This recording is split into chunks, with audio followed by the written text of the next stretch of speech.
राष्ट्रपति Donald Trump द्वारा हाल ही में घोषित बोर्ड ऑफ पीस अंतर्राष्ट्रीय कूटनीति में एक चर्चा का विषय बना हुआ है।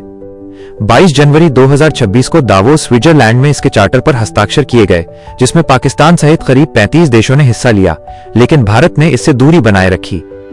भारत के इस फैसले के पीछे कई ठोस रणनीतिक और कूटनीतिक कारण हैं। 1. संयुक्त राष्ट्र यूएन की प्रासंगिकता और संप्रभुता।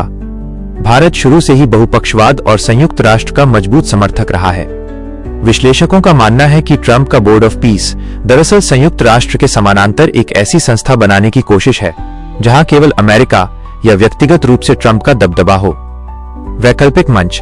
भारत किसी ऐसे मंच का हिस्सा नहीं बनना चाहता जो यूएन की शक्तियों को कमजोर करता हो।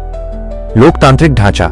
यूएन में निर्णय लेने की एक स्थापित प्रक्रिया है, जबकि बोर्ड ऑफ पीस के चार्टर में अध्यक्ष ट्रंप को अत्यधिक शक्तियां दी गई हैं। 2.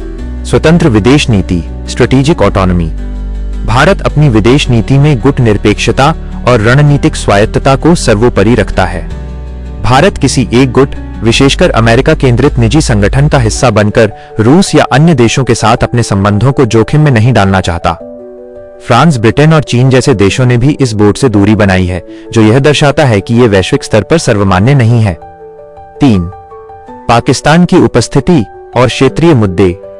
इस बोर्ड में पाकिस्तान के प्रधानमंत्री शहबाज शरीफ और वहां के सैन्य नेतृत्व की सक्रिय भागीदारी भी भारत के लिए एक बड़ा कारण रही। भारत अंतर्राष्ट्रीय मंचों पर पाकिस्तान प्रायोजित आतंकवाद का मुद्दा उठाता रहा है। ऐसे में पाकिस्तान के साथ एक ही शांति मंच साझा करना भारत के रुख के विपरीत होता। ट्रंप ने अतीत में भारत पाकिस्तान के बीच मध्यस्थता करने और युद्ध रुकवाने के कई विवादास्पद दावे किए हैं, जिन्हें भारत ने हमेशा खारिज किया है। 4. चार्टर की शर्तें और वित्तीय पक्ष। मीडिया रिपोर्ट्स के अनुसार इस बोर्ड के चार्टर में कुछ ऐसी शर्तें हैं जो भारत को असहज करती हैं। Membership fees. चर्चा है कि स्थायी सदस्यता के लिए बड़ी वित्तीय राशि की मांग की गई है। अस्पष्ट जनादेश। बोर्ड का कार्यक्षेत्र केवल गाजा तक सीमित नहीं है, बल्कि ये किसी भी अंतर्राष्ट्रीय संघर्ष में हस्तक्षेप कर सकता है, जो भारत की आंतरिक नीतियों जैसे कश्मीर के लिए संवेदनशील हो सकता है। क्या संयुक्त राष्ट्र ही सही जगह है?